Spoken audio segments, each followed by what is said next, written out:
8:45. This is the Sri Lanka Broadcasting Corporation. Here is the news edited by Danushka Madhwala and read by Indrani Senanayaka. The headlines. All government servants who have given nominations will be considered as candidates for the upcoming local government election until the election is held.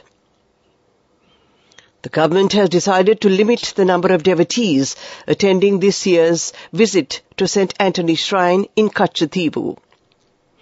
62, including IUSF convener, granted bail. The government is to auction illegally imported cosmetic items. In foreign news, more than 100 people feared dead in Italy migrant boat shipwreck. And in sports news, Sri Lankan cricket team leaves for New Zealand on a tour.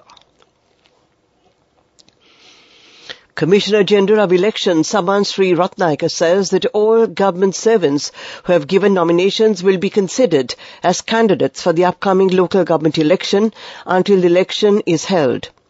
The election has not been cancelled. The election will not be held on the 9th of March, as was earlier announced. They have applied for no-pay leave to contest the election under the Code of Institutions. The Commissioner General of Elections said that until the election is held, they will be treated under the Code of Institutions and the election laws.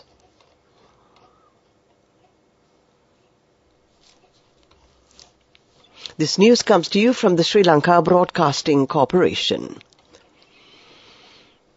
The group of 62 individuals, including IUSF convener Vasantha Mudalige and 48 Buddhist monks who were arrested in relation to forcibly entering the Ministry of Education premises recently, have been granted bail. They have been ordered to be released on bail after being produced before the Kaduwala Magistrates Court today. A total of 62 protesters, including 48 Buddhist monks and several other student activists, including the convener of the Inter-University Students' Federation, were arrested last Thursday after storming the Ministry of Education premises, Isurupaya in Battaramulla.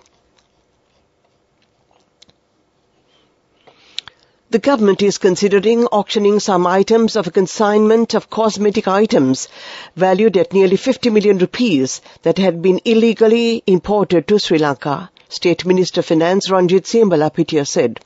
Speaking to the media, the State Minister said that nearly 4 containers of cosmetic items have been seized by the Sri Lanka Customs for having been illegally imported.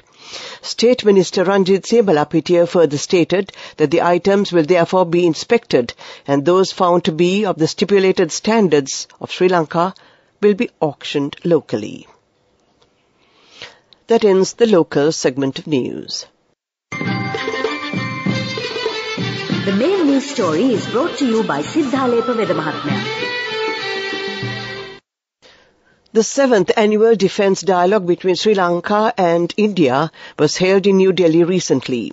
Defence Secretary General Kamal Gunaratne and Air Force Commander Air Marshal Sudarshana Patirana, along with a delegation comprising senior officers from the Sri Lanka Army and Navy, attended the event.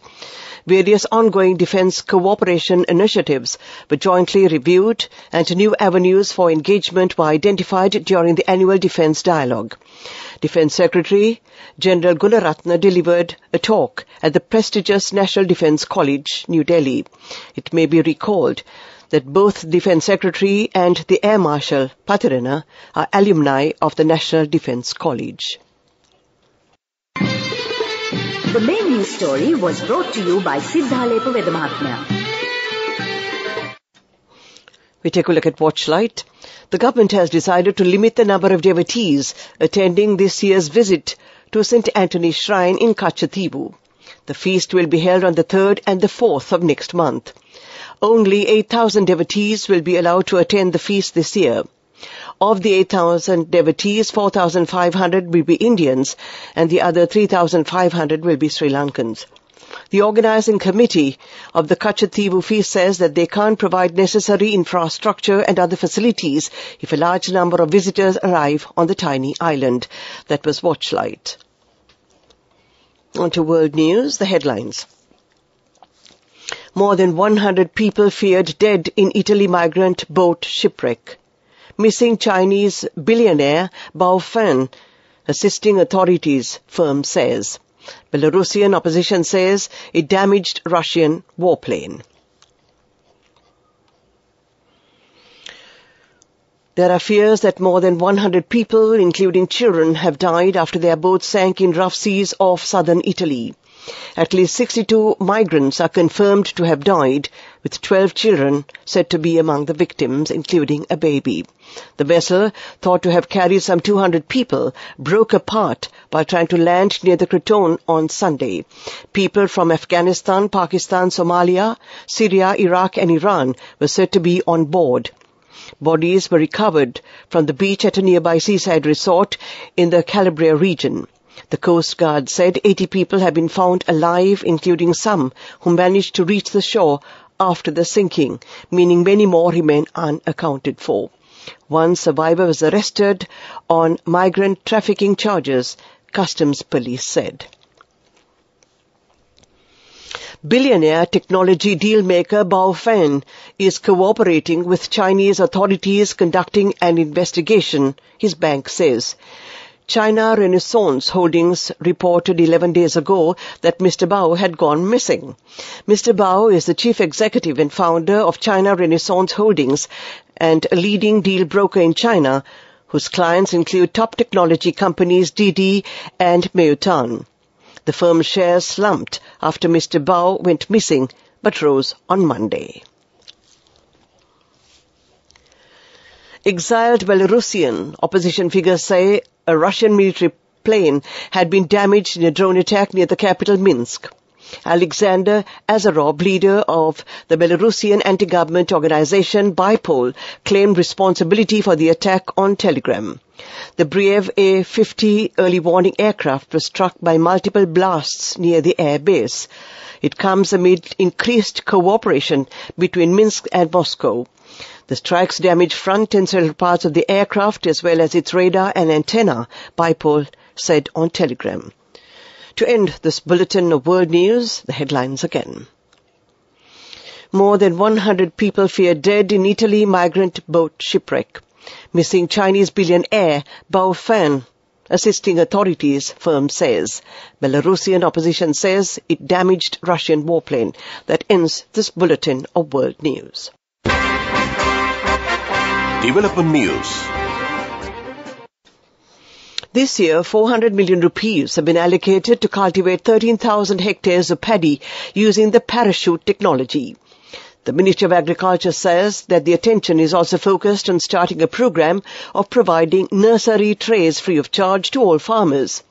The parachute method is a technique of tossing rice seedlings uprooted from plastic trays containing a soil ball in a projectile manner into the puddled field. The seedling broadcasting technology of rice as a method of field establishment of paddy was invented in China and introduced to major irrigated areas in the country by the Rice Research Institute at Batalagoda in 2005. That was development news. Up next is sports news. The Sri Lankan cricket team left Katunayake Airport on their tour to New Zealand early morning today. Tour consists of 2 test matches, 3 ODI and 3 T20 matches. The 2 ODI matches are being held as qualifying matches for the Cricket World Cup. The T20 matches will affect the T20 World Rankings. For this tournament, 17 players and 12 officials have left, 29 people in total. Dimut Karunaratne will be captaining the team that left today for the test matches, and Dasun Shanaka will captain the ODI and T20 teams. He and other players are expected to join the Sri Lankan team in New Zealand later. That was sports news.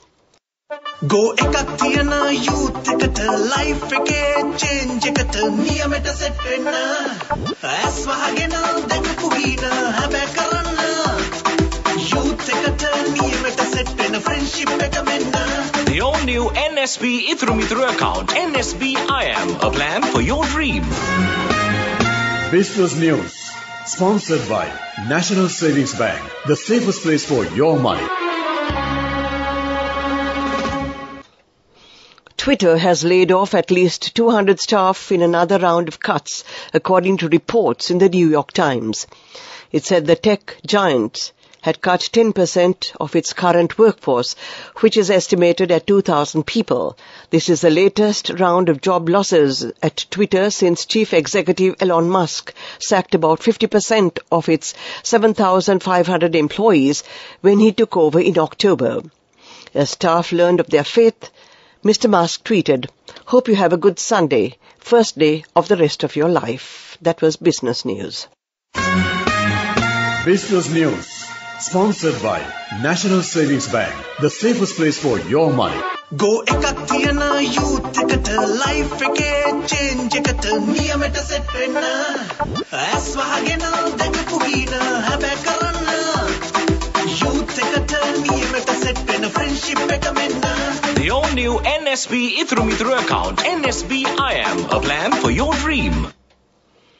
On to economic news. Reuters reports that the International Finance Corporation, the World Bank's investment arm, said it will provide Sri Lanka with a $400 million cross-currency swap facility to help fund essential imports. The International Finance Corporation said in a statement today that 3 private banks, which together deal with over 30% of Sri Lanka's remittances and exports, will receive the facility to fund essential imports, including medicine, food and fertilizer. The funds will provide a much-needed foreign exchange cushion for Sri Lanka, which is grappling with its worst financial crisis in over 7 decades, partly triggered by a severe shortage of dollars. Weather report. And finally, we take a look at the weather report. Showers will occur at times in the eastern, Uva and north-central provinces and in the Mullaitivu and Matale districts. Fairly heavy showers, above 75 millimeters, can be expected at some places in the eastern and Uva provinces. Showers or thundershowers will occur at several places in the western and Sabragama provinces and in the Kandy, Nuwara, Galle and Matara districts during the afternoon or at night. Fairly heavy showers above 50 millimeters can be expected at some places. Several spells of showers may occur in the northern province. Fairly strong gusty winds of about 40 kilometers per hour can be expected over the northern, north-central, central and the northwestern provinces and in the Trincomalee and Hambantota districts. To end tonight's news broadcast, we take a look at the headlines again. All government servants who have given nominations will be considered as candidates for the upcoming local government election until the election is held. The government has decided to limit the number of devotees attending this year's visit to St. Anthony's Shrine in Katchativu. 62, including IUSF convener, granted bail. The government is to auction illegally imported cosmetic items. In foreign news, more than 100 people fear dead in Italy migrant boat shipwreck. And in sports news, Sri Lankan cricket team leaves for New Zealand on a tour. That ends tonight's news broadcast.